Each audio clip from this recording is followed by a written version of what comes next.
ఇక డీటెయిల్స్ లోకి వెళ్తే ములుగు జిల్లా ఏటూరు నాగారం మండలంలోని పలు గ్రామాలలో చిన్నబోయినపల్లి, కొండాయి, మల్యాలదొడ్ల, శివాపురం, గోగుపల్లి గ్రామాలలో కాంగ్రెస్ పార్టీ ములుగు అభ్యర్థి దనసరి సీతక్క ప్రచారం చేశారు.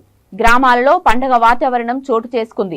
ఏజెన్సీలో దనసరి అనసూయ ఆలియా సీతక్కకు ఆడబిడ్డలు బతుకమ్మలతో స్వాగతం పలికారు.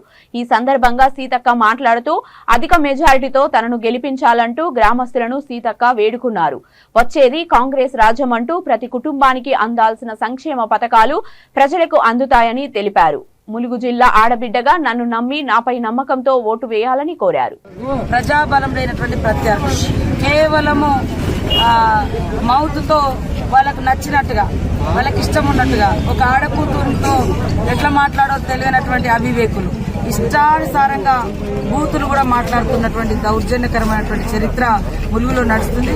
గతంలో నేను 20 సంవత్సరాల్లో ఇది 5వ పోటీ చేయడం, కానీ నా ప్రత్యర్థులుగా చంద్రలాల్ గారు కావచ్చు, వీరన్న గారు కావచ్చు, ఇంకెవరున్నా కూడా ఇలాంటి విమర్శలు అయితే మేము వెళ్ళలేదు.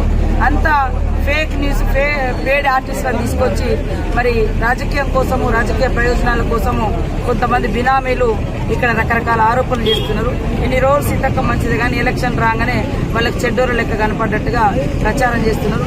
నా ప్రజలే నా బలం, ప్రజలే నా బలగము. కాబట్టి నా వెంటున్నటువంటి నా ప్రజలు, నా ములుగు నియోజకవర్గ ప్రజలు, నా కార్యకర్తలు, నా నాయకులు, నా శ్రేయోభిలాషులందరి యొక్క సహకారంతో ఇప్పటి వరకు దిగ్విజయంగా మేము ప్రచారాన్ని కొనసాగిస్తున్నాం.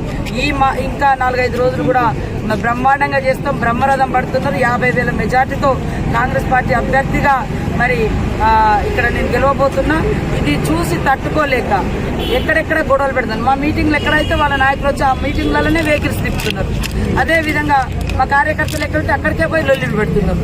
వాళ్ళకు రెచ్చగొట్టుకుని లొల్లులు పెట్టించుకొని ఇక్కడ ఏదో డిస్టర్బ్ చేసుకోవాలన్నటువంటి కుట్ర కూడా జరుగుతుంది. పోలీసు అధికారులు కూడా అప్రమత్తంగా ఉండాలని ఈ సందర్భంగా తెలియజేస్తున్నాం. ఈ రోజు వరకు మేము ఎక్కడా కూడా అసత్యాలు కానీ లేదా అసభ్యకరమైనటువంటి ఆరోపణలు కానీ అభ్యర్థి మీద, టీఆర్ఎస్ అభ్యర్థి కానీ బీజేపీ అభ్యర్థుల మీద కానీ మేము ఎక్కడా చేయలేదు. కానీ టీఆర్ఎస్ వాళ్ళు అత్యంత దారుణంగా కేవలం సోషల్ మీడియాను వేదికగా చేసుకుని నన్ను, నా పర్సనాలిటీస్ని, నా బాడీ షేమింగ్ కూడా, నా వ్యక్తిత్వాన్ని కూడా దెబ్బతీసే విధంగా మాట్లాడుతున్నారు. ములుగు నియోజకవర్గ ప్రజలారా, మీరందరూ కూడా మరి మీ యొక్క ప్రశ్నించే గొంతుగా, మీ ఆడబిడ్డగా, మీ ఇంటి బిడ్డగా, మీ కష్ట సుఖాల్లో తోడున్న బిడ్డగా, ఈ నియోజకవర్గం కోసం అహర్నిశలు కృషి చేసే వ్యక్తిగా మరి కాపాడుకోవాల్సింది ప్రజలే అని కూడా ఈ సందర్భంగా ప్రజలకు, ములుగు నియోజకవర్గ ప్రజలకు విజ్ఞప్తి చేస్తా ఉన్నా. ఎవరెన్ని కుట్రలు చేసినా, ఎవరెన్ని మోసాలు చేసినా, టీఆర్ఎస్ ఎన్ని వేల రూపాయలు పంచినా ఇక్కడ కాంగ్రెస్ పార్టీ అభ్యర్థిగా భారీ మెజారిటీతో నేను గెలవబోతున్నా. ఎందుకంటే ప్రజల మనిషి కావాలని ప్రజలు కోరుకుంటున్నారు. ఇవాళ దొరబిడ్డలు కావాలని ప్రజలు కోరుకోవట్లేదు. కాబట్టి ఖచ్చితంగా భారీ మెజార్టీతో నేను గెలవబోతున్నాను.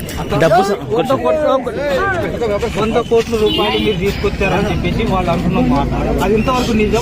అదే అంటున్నా. 100 కోట్లు, 1000 కోట్లు ఎవరి దగ్గర ఉంటాయో మీరు అర్థం చేసుకోవాలి. ఇవాళ కేసీఆర్ ఫ్యామిలీ దగ్గర